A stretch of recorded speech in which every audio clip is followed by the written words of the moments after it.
A lot of people say the mark of the beast could never happen. The government would never take control over how we buy and sell and our daily lives. Well, it's already happening. Let me spell that out. You will not be able to work in the United Kingdom if you do not have digital ID. It's as simple as that.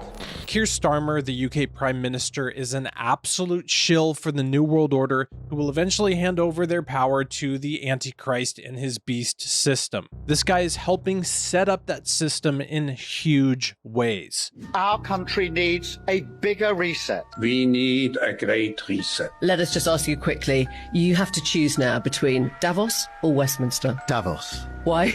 Because Westminster is too constrained. Once you get out of Westminster, whether it's Davos or anywhere else, you actually engage with people that you can see working with in the future.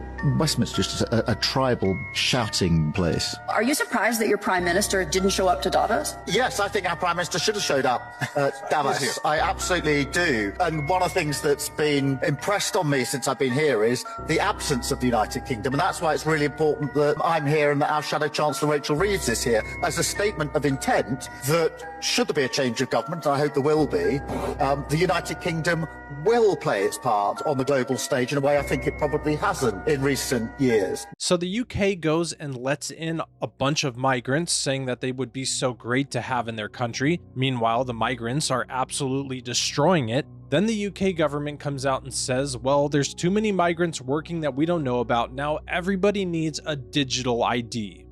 Rosie writing, 900,000 people are opposing your plan. Are you on the wrong side of the argument? No, I mean, we've been really clear that at the moment people are coming to this country and working illegally in the shadow workforce. That's not something that's okay. It means that workers get exploited, but also it is a pull factor for people coming here in the UK. And I know from conversations that I have with my constituents that people really want us to address the issue of legal migrants. And these digital IDs that mean that you have to have a digital ID in order to have the right to work is a really key part of lowering illegal migration. But why should we all have to have digital IDs? Because you guys can't control your borders, our borders. These governments have allowed the migrant problem to get out of control on purpose so they can come in with their own solutions, mainly at the moment a digital ID. They don't actually care about the crime of undocumented workers or really any other crime that's being committed by these migrants. Just take a look at these cases and think if the UK government actually cares about its country and its citizens. This guy posted a racist comment on Facebook, 15 weeks in prison. This man in the middle sold anti-immigration stickers, 24 months in prison. Or how about this last guy on the right? 12-year-old girl, only 180 hours of community service, no prison time. At the same time, we've been seeing the UK trying to institute a two-tier justice system where, like the man on the right, they only get the type of justice of community service in small sentences like this. Meanwhile, British citizens standing up for their country get months and years in prison for criticizing the UK government. You have been committed for sentence, having pleaded guilty to an offence of publishing written material which is threatening, abusive, or insulting, intending thereby to stir up racial hatred. This digital ID and the digital takeover of the citizens of the world isn't just happening in the UK. At Keir Starmer's favorite organization, Davos, they were all giddy about the fact that this is being implemented worldwide. When I started this job, there were actually very little countries in Africa or Latin America that had one ubiquitous type of ID, and certainly that it was digital, and certainly that was biometric. And we really work with all our partners to actually help that being, to grow this. And the interesting part of it is that, yes, it is very necessary for financial services, but not only. Sure. It's also good for school enrollment, it's also good for health, who actually got a vaccination or not. It's very good to get your subsidies, from the government. Even Mr. Bill Gates and Tony Blair recently said that if you don't have a digital ID by 2028, you will be isolated from society. We need to stop letting these narcissistic creeps make decisions for humanity. Every country struggling to find that boundary. The US is a tough one because, we have the notion of the First Amendment, and because you're anonymous online, you know, it can be worse. I do think over time, you know, with things like deep fakes, most of the time you're online, you're going to want to be in an environment where the people are truly identified. That is, they're connected to a real world identity that you trust instead of just people saying whatever they want. The idea of provenance, who sent me this email, was that really them? You know, we're going to have systems and behaviors that we're more aware of. Okay, who says that? Who created this? I certainly see a position where the world's going to have to come together and agree some rules around social media platforms. What the answer is and what the right system of regulation is, I'm not sure, but I'm sure there should be. And there's got to be. We can't carry on as we are. But we can't carry on as we are. Again, these governments around the world are coming out and saying, well, it's to help the migrant working force and people who aren't paying taxes and all these other things that they try to make sound good, when in reality, this is exactly where this digital control will go. First, they'll say you need it to work. Then you'll need it to travel, to shop, to have access to healthcare, to drive, to go online, to vote, to exist in society at all. We've even been seeing this recently. Parts of the UK are now going to implement that you can't even check out at a grocery store unless you have a digital ID. What we're seeing is a global initiative to take away freedoms, to impose this authoritarian rule, and really ultimately build and set up the Antichrist system, whether these government officials realize that or not. There's a coordinated global policy push for digital IDs as the new form of government-issued identification credentials. And they're essentially all based on your biometric data, which can be your fingerprints, your face, the iris of your eyeball. And the idea is essentially to collect all of that data and have it housed or have it tied directly to your digital ID, so your physical ID will be mapped to the digital ID. Digital IDs are not really a separate project from CBDCs and this new digital financial system. And UN documentation and also documentation from the Bank of International Settlements, they very overtly state that CBDCs and digital IDs are meant to go together, and without digital IDs, the CBDC digital finance system cannot exist. One of the reasons it can't exist without that is because of the KYC functionality built into this digital financial system. They have the know your customer protocols. They have to know who you are. And so they want to have your wallet tied to a digital ID and have that digital ID be mapped to your physical ID through the biometric data collection. So there's different efforts to make digital IDs either as NFTs, non-fungible tokens. There's also the efforts of Sam Altman of OpenAI and his WorldCoin project, whereby you scan your iris, you give them the biometric credentials of your eyeball, they give you a unique identifier, a digital ID, and it's inherently tied to a digital wallet.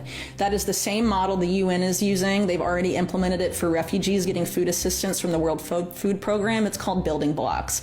It's on blockchain. It involves refugees scanning their irises, and in order to buy food or receive their rations, they have to check out of a grocery store style place in the refugee camp, and they check out biometrically with an eyeball scan, and then the amount of food they have, the monetary value of that is subtracted from their digital wallet connected to their digital ID and their iris. So ID 2020, the UN and other stakeholders in this particular sphere often argue that the reason this is necessary is because of what they call the identity gap.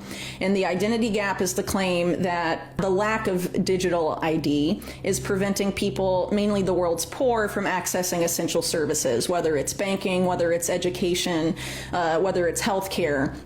They claim the only way for these people to be able to access these services is to onboard them to these identity schemes. Remember how all the governments say this is just to make sure that legal people are working, or it's to better our lives in some way? Well, that's wrong. Once it's implemented, then they use it to enforce every other authoritarian, insane idea that they believe. The UK has just concluded a trial of a personal carbon dioxide allowance, which, as the name implies, calculates how much carbon dioxide is produced annually in the UK and then divides that per person per day, then works out by how much that figure needs to fall in order to meet net zero goals. We have the white paper in my office that informed the trial. The whole concept of a daily carbon dioxide allowance is now out there for all to see. Conspiracy theory no more. I bloody told you so. To anyone who is advised by data and empirical evidence, not mass formation psychosis, carbon dioxide is the gas of life, necessary for all life on Earth. It's plant food. The more CO2 produced, the more food, plants and trees the Earth is blessed with. The climate change scam is not founded on science, it's founded on feelings. It has become a religion for those who consider themselves above religion. Quick maths means your daily food allowance of 2,600 grams of carbon dioxide will be enough to buy 26 grams of red meat, one mouthful, and then eat nothing else that day. I raised this years ago in this chamber when the World Economic Forum first called for a limit on red meat of 30 grams a day. Another conspiracy theory that's come true. A cooked breakfast will have to be half the size to squeeze into your daily allowance, again with nothing left over for food for the rest of the day. Your daily allowance will cover 2 plant-based meals a day because predatory billionaires like BlackRock and Bill Gates are buying up farmland to grow the cereals and soy needed for plant-based meals. So not surprisingly, the whole thing is rigged towards the products they can exploit for their own financial gain, including plant-based fake meat, which contains 20 chemical ingredients. Most are shared with pet food. The World Economic Forum at Davos has hosted speakers calling for this system to include carbon dioxide credit trading, so rich people can live their lives exactly as they do right now, and poor people can skimp on food, clothing, travel, electricity and entertainment, and sell their excess credits to rich people. The rules never apply to the people that make them. The war on livestock is a war on good nutrition based on a lie, which is designed to enrich billionaires. May we never forget what happened in 2020 and how technology like digital tracing was used to control the population. What we saw in China will be enforced in every other country who gives over their rights to technocratic, authoritarian government officials who are operating under the spirit of Antichrist. These were the scenes in China during where citizens had to have a green QR code to provide proof of a test coming back negative every 48 hours, or not have access to all aspects of daily life, such as public transport, going to work, and more. QR color code on a smartphone can restrict your movements. Green means you're healthy and you can go about daily life. This is the level of control coming for the West if we do not take action to stop it. Much like in China, it was a gradual erosion of freedom, step by step. More surveillance over here, new laws over there. Until the framework for total control is in place, then it all comes crashing down extremely fast. Last time it was that was the catalyst. Who knows what it would be in the future? But we do know that we cannot let the framework for digital tyranny be completed, otherwise that will be used to lock us into a digital prison. When combined with a carbon credit system and CBDCs, it would end up being a digital hell where no free being would want to live. Join the fight, grab our stickers, raise awareness, and get to as many of the upcoming No Digital ID protests as you can. And most importantly, do not comply. At the same time that the UK is pushing for a digital ID and a digital euro that's coming soon, they're also cracking down on what people say online. Just like the book of Revelation says, people's money and what they do and say will be controlled by the Antichrist and his dictatorship. Proclaiming the truth of Jesus will be punishable by death in those times, and a foreshadowing of this is already starting to come to Western civilization. Now, the Labour-ran Rushmore Borough Council has sparked outrage by proposing a sweeping injunction that could see Christian street preachers imprisoned for up to 2 years if the injunction is breached, now over claims of causing offence or distress. Now, under the proposed terms, Christians will be banned from praying for individuals, handing out religious leaflets or Bibles by hand, and laying hands on people in prayer, even with their permission. We must resist the digital takeover of our lives. It will be used to abuse people's freedoms and to take away our rights. We're watching this unfold right now in real time in the UK. Thank God in the USA at the moment, it looks like we are rejecting this notion, which is something that has to be done by everybody worldwide. U.S. Health Secretary Robert F. Kennedy Jr. boldly declared, "We will not submit," at the UN General Assembly, rejecting a health declaration on non-communicable diseases. He criticized its push for destructive gender ideology and neglect of root causes like ultra-processed food. The declaration risks enabling digital surveillance and corporate control through interoperable tracking systems. Despite 192 nations' support, Kennedy vows U.S. independence.